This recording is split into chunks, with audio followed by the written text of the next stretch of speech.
On a journey of Tefillah, of prayer, of heartfelt communication with Hashem. Best way to create a relationship, speak to someone. So we've really broken it down: praise, thanks, request, just sharing. And then we said there are two different types of prayer. There's informal prayer and formal prayer. Formal prayer is the Siddur, which we're going to come on to, but today we're just going to talk a little bit more about informal prayer. Informal prayer being just speak to God. Whenever you like, however you like, whatever you want. And that's how prayer originally was. When it says in the Torah, V'yetze Yitzchak l'tzuach b'sadeh, and Yitzchak went out to pray in the field, he didn't have a Siddur. The Siddur came thousands of years later. He just had his heart.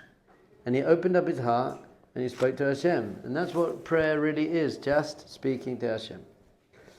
And Rabbi Nachman kind of, in a way, brought it back. I think Judaism became very institutionalized and set and academic and formal. So the Hasidic movement, led by the Baal Shem Tov, brought back a lot of the more internal, panemius of the Torah. Why we're doing things, simplicity, joy, connection. So there's an ancient Jewish path called Hisbodedus. Long before Rabbi Nachman. One of the first real places it speaks about Hisbodedus is in a book called Hamaspik La'ovdei Hashem, which means everything a servant of the Lord needs to know, really. But written by Avram ben Rambam, the Rambam's son, who is very mystical, more mystical than his father. And he speaks about Hisbodedus. And what does Hisbodedus, the word lehitboded, literally means to seclude yourself, to isolate yourself. So he speaks a lot about the immense importance of being alone. Most of us are rarely alone. Even if there are no people around, we have a phone. So you've got the whole world in your pocket, and you've got books, and you're at work, and you're with your family. However, your neshama needs to be alone. Adam was created alone. So there's a faculty in your soul called lavad, which means to be alone. So there's external Hisbodedus, means just go and be alone. How often do you just choose, I want to go and be alone? Not like leave me alone type, I want to be alone, but I'm just going to go for a 2-day hike on my own. I just want to be with myself, no phone, just be in nature. So very rarely do people do that. Very rarely people nowadays can be alone even for 10 minutes without needing to distract themselves because of their mind. And once you don't have distractions, then your mind does all its stuff. So there's external Hisbodedus, which is go to the desert, go to the forests, just be on your own. But then there's something called internal Hisbodedus, which means peeling away all the external layers of who you are. Because you can be on your own in the desert and be thinking about your work and thinking about what people think about you. So then you're not really alone. But you can be sitting in the London Underground at rush hour, surrounded by millions of people, but be alone with yourself, as it were. Find an immense state of inner peace. An immense state of inner peace. How often do you choose to be alone? Yeah, on Shabbos, for example, do you often say, you know what? I'm just going to go to a park and just sit.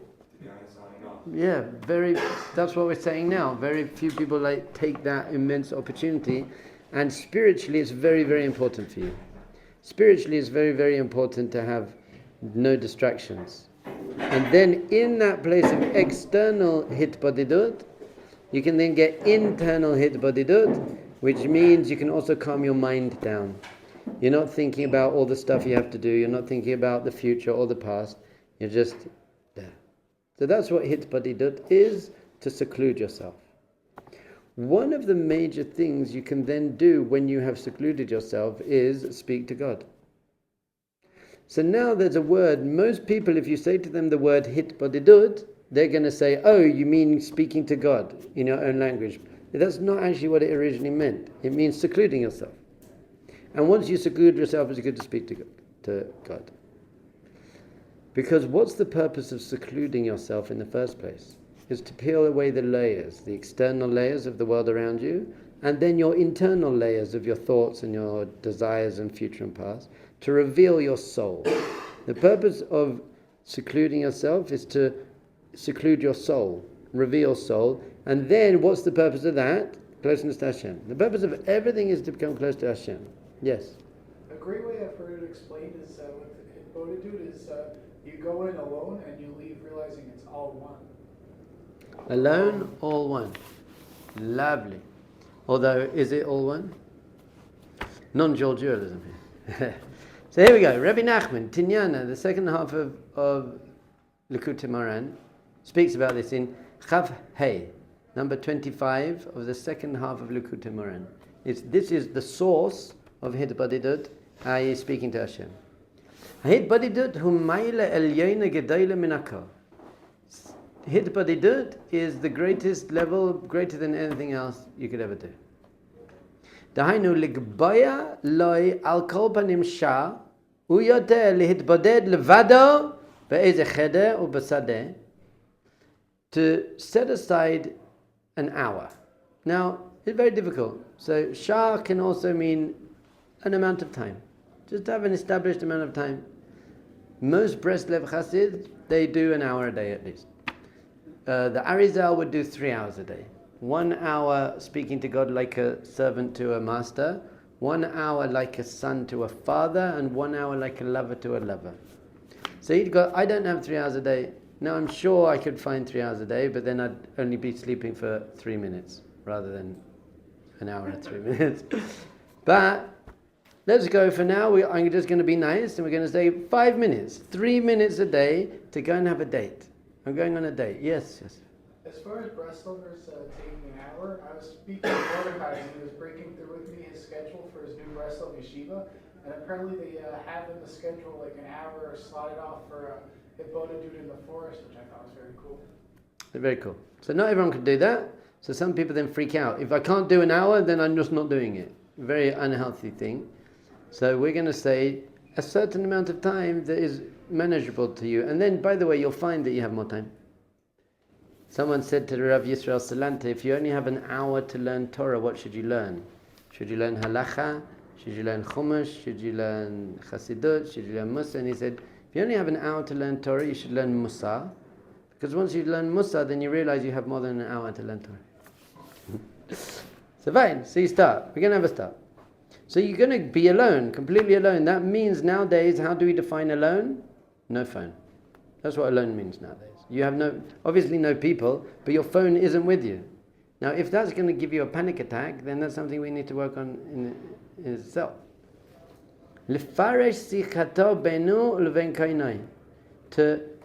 To spread out your siach, your conversation, between you and your maker. Literally, you're going to have a date with Hashem. It's like, can't talk now, I'm going on a date. And then you're going to speak. B'ta'anot, b'divrei chen, ritzua, fears, there's going to be different types. What are you doing? Levakesh, v'litchanen, milfanav yidbrag. There's going to be words of favor, and words of appeasement, and words of doing tshuva, and doing a cheshbon nefesh. Remember we spoke about cheshbon nefesh is going through what you can improve, what you need to do tshuva. So that's good to have a cheshbon nefesh between you and yourself, but you're basically having a cheshbon nefesh between you and Hashem. You're speaking it out. Hashem is like doing tshuva. But it's not all doing tshuva. Sometimes it's just like you sing a song. Hashem, I don't know what to say, so I'm just going to sing you a Shabbos song now. Sometimes I'm just going to sit there and hold your hand. Sometimes when you go on a date, Nate, you're not going to talk, you're just going to be together watching the sunset. And people, it will be an awkward silence. It won't be. It'll be really special. On the first date, it might be an awkward silence. But what's it all for? That you can come close to Hashem. So whatever type of speaking you're speaking to Hashem, you're doing tshuva, you're going through your day, you're just thanking, gratitude, pray, whatever it is, the purpose of it is to come close to Hashem truly. I'm just talking to Hashem. I just have a friend. It's my best friend, and my therapist, and my dad, and the king, and my lover, and everything. But it's very, very important that this tefillah is in the language that you speak. Don't try and speak Hebrew if you can't speak Hebrew. It has to be in your language. Hashem understands English. Dahainu b'lashon, here it says b'lashon Ashkenaz, but whatever lashon. Ki b'lashon hakodesh kasher lo lefaresh et tzikato. Because if you're going to try and do it in Hebrew, you can't express yourself properly in Hebrew, unless you can, by the way. If you can, then do, that's great. If you can't, rather speak in the language that comes naturally to you, that you can really, really express yourself.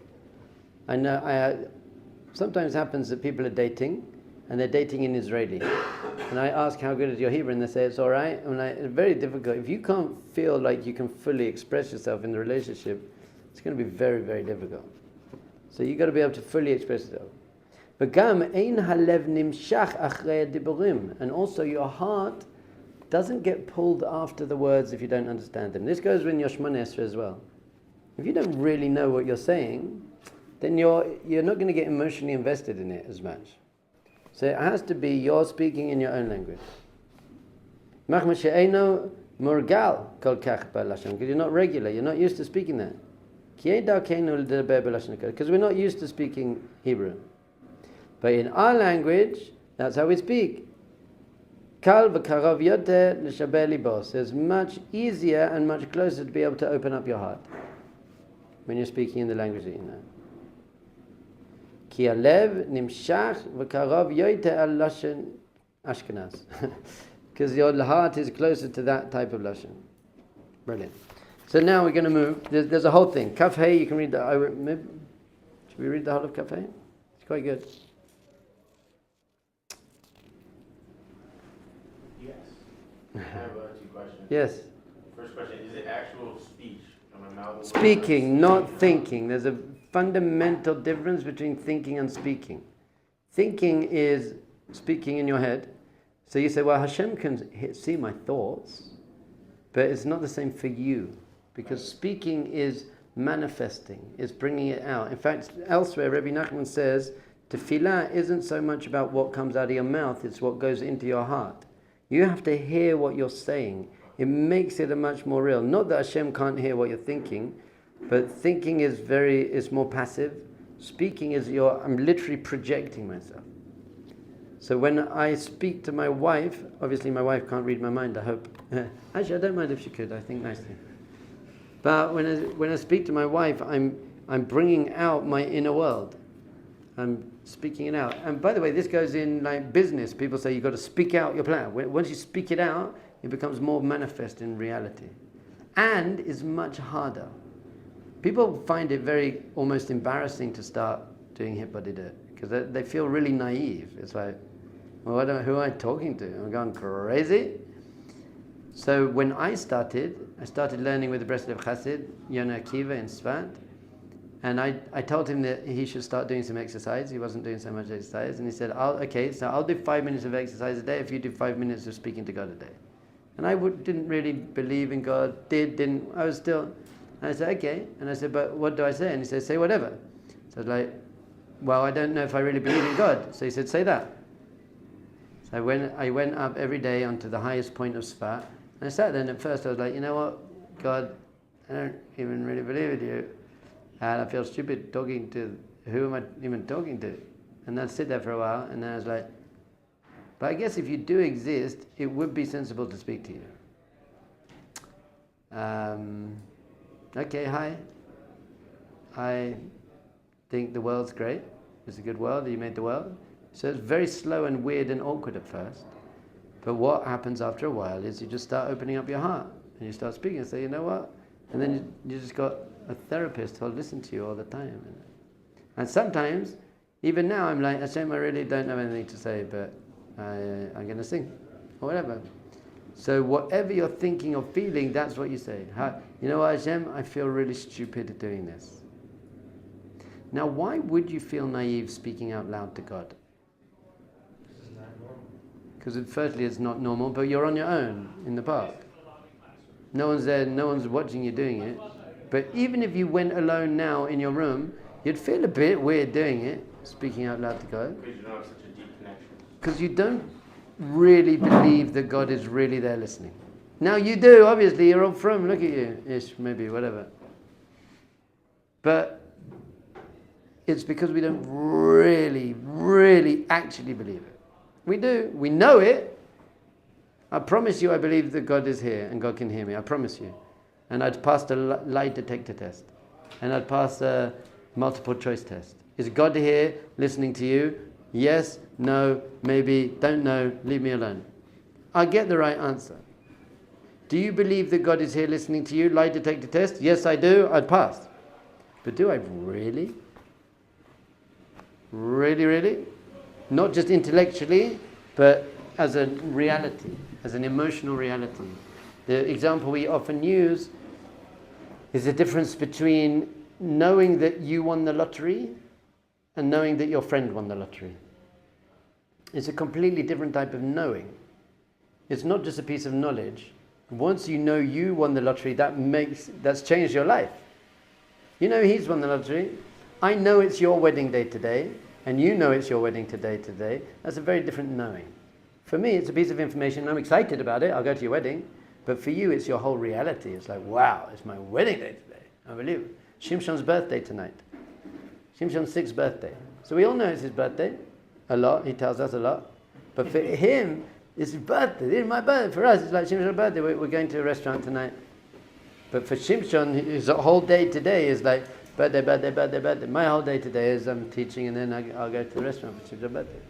So we know Hashem exists and is in the room and is listening to us like we know it's Shimshon's birthday, not like Shimshon knows it's Shimshon's birthday. How do you change that? By speaking to Hashem out loud. By overcoming that feeling uncomfortable and naive, because you're not naive. I can prove to you that God is in the room listening to you and wants to hear you speaking. So you're not naive to believe that. So you just start speaking.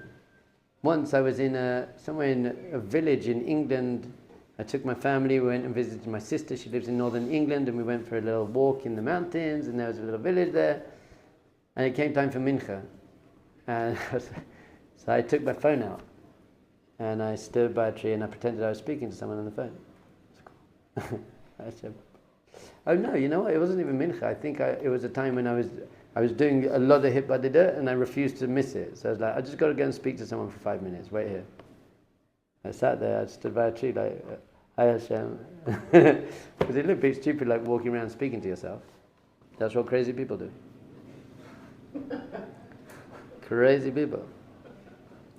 So do it. Now by the way, you could even just start by saying, hello Hashem. And be like, well, it's a breakthrough. You've got to put yourself out of your comfort zone. And then, by the way, we said it before, you should be saying good night to Hashem. That seems only polite. Is that the last thing you say when you get into bed? You say good night? Don't say I say Kriya Shema Alamita. Do you say the words good night Hashem? Why not? Isn't that strange? Hashem kept you alive the whole day. You can't say good night to Hashem? I think you should say good night to Hashem. Good night Hashem. Do you know why you don't say good night to Hashem? Because Hashem's not a reality for you. Obviously he is. I'm davening 3 times a day and I'm filming. Not a real reality, because if it was, I say good night to my wife and my children. Someone said, I don't say good night to Hashem because Hashem doesn't sleep. My children say good night to me when they're going to bed, not when I'm going to bed. You're going to bed, you're going to sleep, good night. Who here said good morning to Hashem this morning? Not Madani. Did you say the words, good morning Hashem? How are you doing today? Wow, what a lovely day. Oh Hashem, good morning Hashem. That would seem to be just a polite thing to do. You say good morning to me when you saw me. You can't say good morning to Hashem. In fact, you probably say good morning to everyone you know today when you bumped into them. But not Hashem. Why not? Because Hashem's not real as me. But who's more real, me or Hashem? Hashem's much more real than me. Good morning Hashem. Just little, that's it. Have a real relationship with Hashem. How many from people do you think say good morning Hashem? Very few. What's a deeper level? Going out and excluding yourself? External exclusion or the internal? Internal exclusion is much deeper than external seclusion, but external helps internal. When you're being so distracted by the world, it's hard to then become peaceful inside. When you're on your own, at first it's hard to become peaceful inside because there's no distractions, so your mind freaks out. But if you can just sit through your mind freaking out, then your mind calms down and then you can start going deeper into yourself. Especially using breathing, you're going to breathe deeply, and then just be like, hi. And it's like, I've arrived. Hi Hashem, I'm actually here, I've arrived. Now, what this also does, it makes your Shmona Esrei much better. Because it's like you already have a relationship. So in the middle of my Shmona Esrei, formal prayer, I'm like, remember we spoke this morning in the park? It's me, it's the same David. So you have a little like secret affair. Once I went home to my wife, I said, I'm having an affair. She goes, with Hashem. I was like, yeah. She knows me very well. You know, I'm having an affair with Hashem. I've got a friend. You've got to have a very, very good relationship with your wife to be able to say that, by the way. Don't try that. Don't try that at home. How about Good Shabbos? You at least say Good Shabbos to Hashem. Pasha? Kabbalah? No, well, I say Kabbalah Shabbat. No. Do you say Good Shabbos Hashem? Good Shabbos Hashem! No, why not? Hashem made Shabbos. Hashem made the universe. You're just going to go and sing. It means that when you're singing Kabbalah Shabbat, you're just enjoying it because you're with the guys and it's nice tunes, not because Hashem's there. Especially if it gets into like some football. And like, hold on, is Hashem even there, or are you just like some football hooligans, like, but in the base midrash saying? Obviously, we always judge people favorably, but you should ask yourself that question. Someone, Barry Klein, once said to us, you guys, you're not really connected to Hashem. We were in his Cheburah. He's amazing. Musa master. You're not really connected to Hashem. The highest spiritual level you feel is in Kedusha on Shabbos. And suddenly you're just like, ah. He said, you know how I know it's all fake and it's just you just feel good? Because if someone sings a niggun that you don't like for that part, you're like, oh. Or God forbid they don't even sing a niggun, they just say it. You're like, where's my song? It's like, hold on, how about Mim Komcha? Hashem, there you are. It was funny, it was a good Masa. It was not fair, but it was good. And it was fair, really. Because you feel like you go to a Matis Yahu concert, you're also like, wow, amazing. So just because you're loving the niggun that they're using in the Tefillah, doesn't mean you're actually thinking about Hashem. You're just like, I love this niggun. So you've got to, and I'm speaking to myself most because I love niggunim and I Baal Tefillah, I lead the davening a lot. The niggunim and I love the niggun. So I'm always very careful. I'm like, Hashem, I know you're here. Hashem, I feel you. Hashem, this is all about you. Wow. Shalom Aleichem. Come, 4 minutes. Fine. So fine, we got every day, Yasiach, Yisaper lefanav, you're going to speak and tell. You're going to Yisaper. Whoever thought of this? Whoever heard this word for prayer, Yisaper? What does Yisaper mean? Yisaper is story. A story. Sipur Yetziras Mizrayim. So basically you're just telling Hashem the story of your life. Hashem, you know what? I went here today. It was a bit hard for me. Don't think, well, Hashem knows where you went. He was there. Just, Hashem wants you to share. When I speak to my wife, it's not only praise and thanks and gratitude. Sometimes she just tells me about her day. So sit and tell Hashem about your day. Say, hey, Hashem, about my day. Yisaper lefanav yitbarach. Charata and tshuva you can also have about the past. Bakashot tachnilim. You have requests and supplications. Diskot litkarev alav. By the way, when he speaks about requests and supplications, he says it to come closer to Hashem.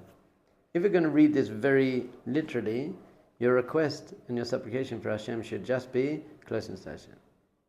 Not please, I need this. No. Although 100% you do that. Rabbi Nachman says if you lose a button, you should pray for a button. There's nothing too small to pray for. But not really because you need the button that much. Just because you want to talk to Hashem about something. Just because you want to have the relationship. Hashem, everything. He even says that when you have food in front of you, you should pray for food. You say, please Hashem, please provide me with food. Here it is. Otherwise you're just an animal.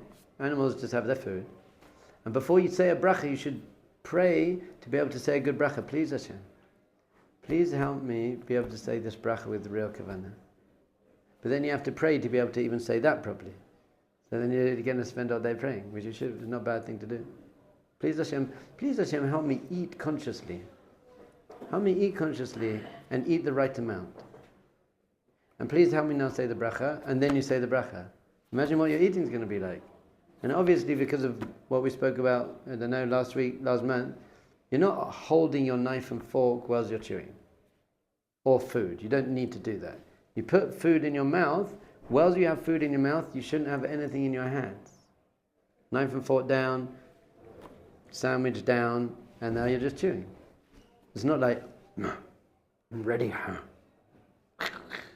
Be present. But that is only going to work if you've had a little bit of consciousness before you start eating.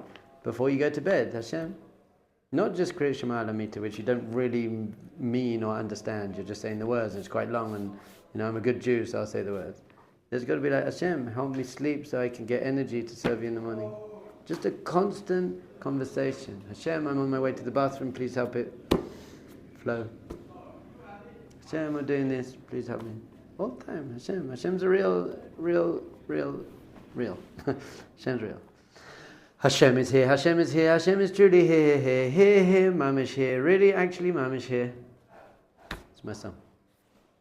That's the Bill Vavi remix of that song. You have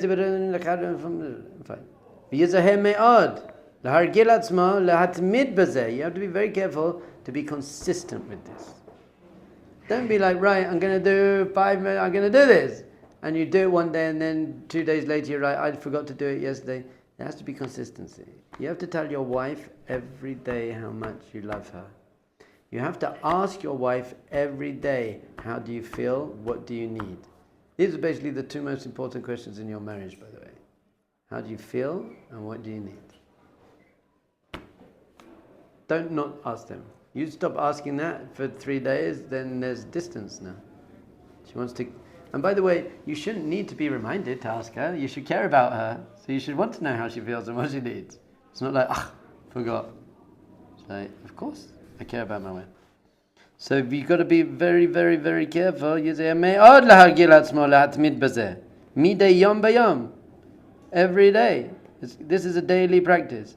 Once again, set yourself something you can do. Set yourself 3 minutes. 3 minutes. I'm going to go alone. Even go to the kotel and sit at the back somewhere. Go onto the roof of the moshav. Find some space. 3 minutes on your own and say, this is my 3 minutes to talk to Hashem. And even if you don't have anything to say for 3 minutes, say, Hashem, I made the 3 minutes. And Hashem says, that's cool. He's actually going to, we ran out of time. So we'll learn it more tomorrow. He speaks about that. Sometimes you can just repeat stuff. Real relationship with Hashem. 3 minutes a day. So do it today. If you don't do 3 minutes today, don't come tomorrow, because it means I'm wasting my time. I don't want you here. And I'm going to ask you, you're going to be, I say, did you do 3 minutes? If you say no, I'm going to be like, just get out and go and play video games or something. You've got to be real here. 3 minutes. By the way, you can do 2 minutes if you commit to 2 minutes. 3 minutes is too much. Say 2 minutes a day I'm going to speak to Hashem. But just do it. Just do it.